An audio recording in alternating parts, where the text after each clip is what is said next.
வணக்கம் மக்களே, நம்ம சேனலை ஃபர்ஸ்ட் டைம் பார்க்குறவங்க மறக்காமல் சப்ஸ்கிரைப் பண்ணிடுங்க. இப்போ நம்ம பார்க்க போகிறது மகாநதி தான். விஜய் கிட்ட வந்து காவேரி வந்து தன் கர்ப்பமாக இருக்கிறது சொல்கிறதுக்காக விஜய் வந்து கோவிலுக்கு வர சொல்கிறாங்க. சரி ஓகே அப்படின்னு சொல்லிட்டு அங்கே வீட்டிலேருந்து கிளம்பி வந்துடுறாங்க.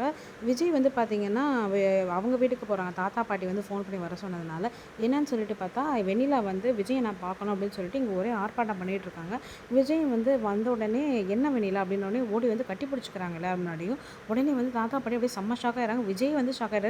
வெண்ணிலா நகரு எல்லாரும் பார்த்துட்டு இருக்காங்க அப்படின்னோடனே என்ன பார்த்துட்டு இருந்தா என்ன, உங்களுக்கு எனக்கு தான் கல்யாணம் ஆயிடுச்சு அப்படின்னு சொல்லிட்டு ஒரு பெரிய குண்டை தூக்கி போடுறாங்க.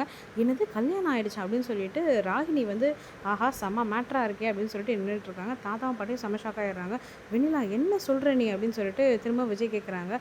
ஆமா விஜய், அதுக்கு ஆதாரம் இருக்கு அப்படின்னு சொல்லிட்டு சொல்றாங்க. ஆதாரம் இருக்கா அப்படின்னு சொல்லிட்டு இன்னும் ராகினி வந்து செம்ம ஜாலியாடுறாங்க. ஆஹா இந்த விஷயத்தெல்லாம் சொன்னா அந்த காவேரி இந்த வீட்டுக்குள்ள ஜென்மத்துக்கும் வரமாட்டா அப்படின்னு சொல்லிட்டு யோசிச்சுட்டே இருக்காங்க. தாத்தா பாட்டி டேய் விஜய் என்னடா இது என்னமோ சொல்கிறா அவ, என்னடா பண்ணி வச்சிருக்க அப்படின்னு சொல்லிட்டு கேட்குறாங்க. இருங்க தாத்தா எனக்கே தெரியல என்னன்ட்டு. வெண்ணிலா என்ன சொல்கிற நீ அப்படின்னு உடனே வெண்ணிலா வந்து அவங்க கையில் இருக்க மோதிரத்தை காட்டுறாங்க. என்ன இந்த மோதிரத்தை நீ தானே எனக்கு போட்டு விட்ட, இந்த மோதிரத்தை போடுற அன்றைக்கே நான் தான் சொன்னேன்ல இந்த மோதிரத்தை வந்து தாலி மாரி நான் எடுத்துக்கிறேன், உனக்கும் எனக்கும் கல்யாணம் ஆகிடுச்சு அப்படின்னு சொல்லிட்டு நான் ஏற்றுக்கிறேன் அப்படின்னு சொல்லிட்டு சொன்னேனே விஜய் அப்படின்றாங்க. உடனே ஐயோ வெண்ணிலா அதெல்லாம் எப்போ நடந்தது, அதுக்கப்புறம் எவ்வளவோ நடந்துருச்சு, இப்போ எல்லாம் மாறிடுச்சு அப்படின்னு சொல்லிட்டு விஜய் சொல்கிறாரு. மாறிடுச்சா என்ன சொல்கிற, நான் இன்னும் உன தானே விஜய் லவ் பண்ணிகிட்டு இருக்கேன், என்ன மாறிடுச்சு சொல்லு விஜய் சொல்லு விஜய் அப்படின்னு சொல்லிட்டு விஜயோட சட்டையை பிடிச்சி கேட்டுட்டு இருக்காங்க. இங்கே வந்து பார்த்தீங்கன்னா நம்ம காவேரி வந்து வெயிட் பண்ணிட்டு இருக்காங்க. நம்ம சேனலை சப்ஸ்கிரைப் பண்ணவங்களுக்கு ரொம்ப நன்றி. சப்ஸ்கிரைப் பண்ணாதவங்க மறக்காமல் சப்ஸ்கிரைப் பண்ணிடுங்க.